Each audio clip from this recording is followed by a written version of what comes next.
Hey guys, Ron here, and we're excited to film our first episode of Bmore Talks. Every week, I'm going to talk with community and business leaders and get the skinny on what they're working on in Baltimore. Today, we're excited to have Jim Mills, the Director of Development for Warhorse Cities, with us. Warhorse Cities has recently built a number of award-winning projects around the city, including the Sagamore Pendry Hotel, the Anthem House apartment building, the Westside Police Station, and a bunch of others. Today, we're going to be talking about the plans for all of the different pieces they are working on with the Hollins Market project. Jim, great to see you. So the big question is, why develop in Hollins Market? So essentially our movement around Hollins came out of Scott Plank's interest in doing some work in West Baltimore through our Community Development Corporation. Right. So it all started at the Western Police Station, as you mentioned in the promo, and from there his interest moved to Hollins and then we won the RFP for the redevelopment of the market. Sure. So once that happened and he started to look more closely at the community, he realized what a great legacy group of residents there was there, and what a promise of community there. Sure. Its proximity to downtown, Right. To Biopark. It just seemed like a natural fit to begin to look at investing there. Yeah, I hear a lot of people in Hollins talk about their neighborhood as the great sort of hidden neighborhood. Yep. It's got such a neighborhood feel. So you guys are working on a lot of different projects over there. What is the overall vision of everything that you're working on? Where do you guys see the Hollins Market neighborhood in the next 5 years? So our plan is really multifaceted.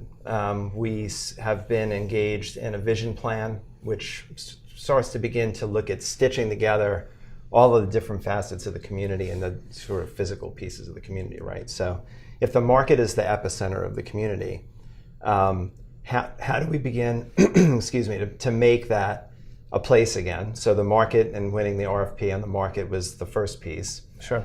But then how do we begin to connect all of the 7 communities of the Southwest Partnership to the market? Because it's been such a central focus of those communities for so long. Sure, for 200 years. So, right. So that the overall vision is to begin to look at how do we do that? How do we begin to address personal safety, beautification, trees, street trees, wayfinding, Sure. All of those different components to begin to bring the neighborhood out again. Sure. We saw a great, successful event with the Neighborhood Lights Light City. event. Yeah, it was fantastic. Absolutely. Yeah, last Friday, and there was a ton of people out. Amazing turnout. Yeah. So, and we saw what the community could be like with everybody out and enjoying themselves, and so that's what we hope to aim to do. Sure. in that, with that piece. So most people have probably seen a lot of the media about the market. So let's talk about that. Where is that at in the process? What is the plan? Let's talk about the market. Yeah. So the market itself is made up of what I call or what everybody calls the head house, which is the larger brick piece, and then the shed building. Mm-hmm. It also has the large parking lot to the north. Sure. So we've been engaged, and the city RFP specifically was dealing with the shed building. Mm-hmm. So our renovations are focused around the shed building, basically renovating the shed building into just a great, active space for families to be able to use, the community to be able to use. Sure. So do you have the latest renditions on your bmorehollins.com website? Yes, we do. Okay, awesome. Yeah. So anybody can go there and Sure. take a look. Awesome. We'll be going to CHAP for approval over the next month. We've got a couple more community meetings coming up as well. So as folks want to come out and take a look and be engaged, they can be. How has the community embraced what you guys are doing? I think it's been real positive. We had a great meeting about a week and a half ago. Sure. Very positive comments on what we're doing to the exterior. We're trying to really look at how we can keep the historic nature of the building. Sure. Still respect that. Try to celebrate the cast iron columns, which are the only sort of remaining historic piece. Sure. And then just create again like a great interior space for people to come and gather. And what about outdoor space? We're also expanding the sidewalk on the north side. Mm-hmm. So we're taking away a few parking spaces, but it allows us to do farmers markets there as well as to do tables and chairs or folks who want to sit, Sure. grab a bite to eat and sit outside on a nice summer night, spring night, or whatever. They can do that. So you have on the north side, you have a parking lot adjacent to there. What are your sort of thoughts and plans? Where do you guys envision using that space, as well as some of the other properties you guys have around that area? Tell us a little bit about that. Yeah. space. So what Scott envisions that area to be, the parking lot especially, is Hollins Square. Is what we're referring to it as, and it's really just trying to take what we've done in other places, like at the Food Hall in San Francisco and Belvedere Square Market here in Baltimore. Take some of the learning that we've and expertise that we've had, from those pieces, and just begin to activate those spaces. So how can we co-use the parking space, for example, as a place for people to hang out and have food trucks and outdoor events, farmers markets, Sure. same sort of thing. So a center of community, Right. more like what we're calling the front porch of the community, where people can gather and actually just get out and have a good time. Let's talk about doing a concert series there, a Summer Sounds concert series. We've actually got 4 dates sort of in the books right now. We're trying to program for this summer, and then hopefully that'll be a great success as we plan for it to be, and we'll do Great. more next year. Great. So we're excited to be working with you guys on the residential piece, as you guys are working through the properties to redevelop, renovate, as well as some of the new stuff you're building. Let's talk a little bit about that. You guys have quite a few properties coming up, and obviously they're going to be happening in phases. Let's talk a little bit about the first phase and the locations and why they were picked. Sure. So, our initial investment was through somebody who owned quite a bit of property in the market area, and that became attractive again just based on the community and what Scott saw there. It was a large portfolio, and it was somebody who hadn't been active in renovating and really bringing those properties back. He was just basically sitting on those properties. Sure. So, our approach is let's do something with those and get them back on the market, and improve them either through rental properties. We have a number of rental properties, Sure. as you know. Sure. And then we've got 16 properties that are in the for sale in this first group that we've been marketing through Live Near Your Work, Sure. Which is the University of Baltimore. Right, so that's pretty exciting. Live Near Your Work came out, for University of Maryland Baltimore campus. They have a $18,500 grant for anybody buying in any of the Southwest Partnership neighborhoods. Right. And that's been pretty exciting. My understanding is they already have 80 employees that have signed up for the home buying classes. So it's a pretty exciting time right now for all those neighborhoods. Yes. Obviously, you guys are invested in Hollins Market. So tell me a little bit about. I know in that portfolio of properties you just talked about buying, there's quite a few commercial and retail opportunities. And what's the plan and the vision for bringing businesses back to Hollins Market and some of those properties? Yeah. So right now, it's really sparsely populated. Since we've purchased, we've begun to improve some of those properties. We actually, in the last 3-4 weeks, have gotten a lot of inquiries. So we're real excited. We have a coffee shop, a juice bar, a number of different folks who are looking at the Sure. market now. They start to see the excitement as things build. So it's basically the retail frontage across from Hollins Market on the north side, and then also on Carrollton. Right.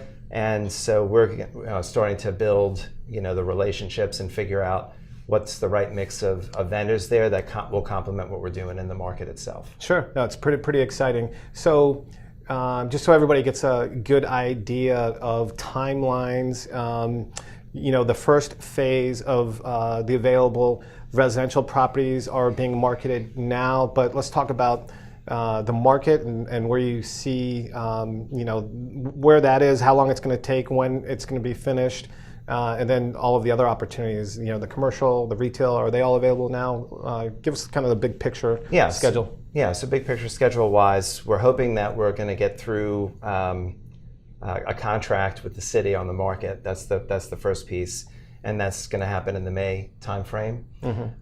We're out of pricing right now, trying to get to a budget. Okay. And then we'll go back to the city and figure out if we can get to a contract. And if we do, we're optimistic that this fall we'll be ready for construction, and by next summer or so, the market will be reopened for business. Got it. So that's the market piece. The parking lot and that exterior piece would probably follow soon after that. And then, we're looking hard, obviously, at the retail pieces and the residential as well. So probably over the next 3-4 years, we're going to see the 50, 60 properties or so that we control, come through and be on the market. Sure. So.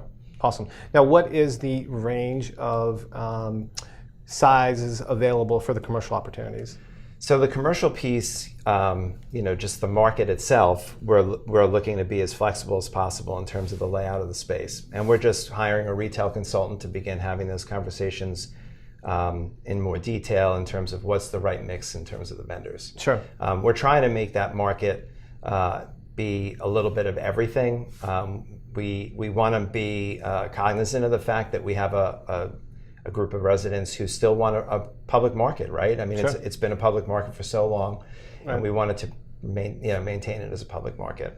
At the same time, times change, and there are a number of folks who are double income households who they're both working parents, and they want a place to just go and have a bite to eat, or sure. Prepared foods. Right, exactly. So and everything in between. So a wide it might variety. Be Sure. a restaurant bar kind of mix, down to prepared foods, pre-prepared foods, grab and go, to a small coffee shop vendor. Sure. And in terms of the other commercial spaces, most of those spaces are what you would refer to as mom and pop traditional storefront, Baltimore storefronts. Sure. They're 800 to 1,000 square feet roughly on the ground floor, and then they have residential space upstairs. So they're perfect for those folks who are either live work artists who want to have a gallery space, or a furniture maker who wants to live upstairs and build furniture in the back. Sure. A lot of these spaces have back of house kind of space as well. Yeah. So it's a good space for those kinds of uses, or just restaurant retail. Sure. More traditional. So I'm sure a lot of people want to ask, what is the impact of all of these different projects on the existing neighbors that live there now? Sure. Yeah, I mean, I think, again, what attracted us to the community was its strength as a community. Scott will tell you the story about how when he went to the community after the uprising in 15, that he heard a lot of stories from folks how they basically had like a potluck in the street. And if there was any trouble kind of coming through, they were telling people, we don't want trouble in this neighborhood, so go elsewhere, please. Sure. So that sort of community, and again, the legacy aspect, and knowing that there are so many people who've been there for so long, right. But then the neighborhood is destabilized over time. And so what we're trying to do is to sort of restabilize the neighborhood. Add some more anchor to it. Yeah, absolutely. Mm-hmm. Using the market as that epicenter again of activity, vitality sure. for the community. Yeah. And some of these outdoor opportunities, again, to bring folks out and to be outside and eyes on the street. Sure. Makes it a safer place to be, makes it a more active and vibrant place to be. Yeah, no, this is a pretty amazing project. We're super excited to be working on the residential side of it. I know it's pretty exciting for you guys. There's a lot of moving parts. Really want to thank you for coming today. My pleasure. Thanks for having me. Definitely. So if anybody wants more information about any of the projects that Warhorse Cities is working on in the Hollins Market area, you can visit their site at bmorehollins.com. That's bmorehollins.com. Thanks for watching, and we'll see you next week. Take care. Oh, hey guys. We're excited to launch Bmore Talks. Baltimore gets a lot of bad press, and like most big cities, some of it's deserved, but most of it isn't. If you live in Baltimore City, you know there are so many good people doing great things, and our goal is to share with the world all of the good stuff happening in Baltimore, as well as introduce you to the people that are tirelessly working on some of the city's toughest problems. If you're investing in Baltimore, developing neighborhoods, running a nonprofit, keeping your business in the city, fighting crime, or anything else that's making a huge positive impact and want to get your story out, give me a call at 443-414-3338. We'll see if we can get you in on one of our next episodes. Take care. See you next time.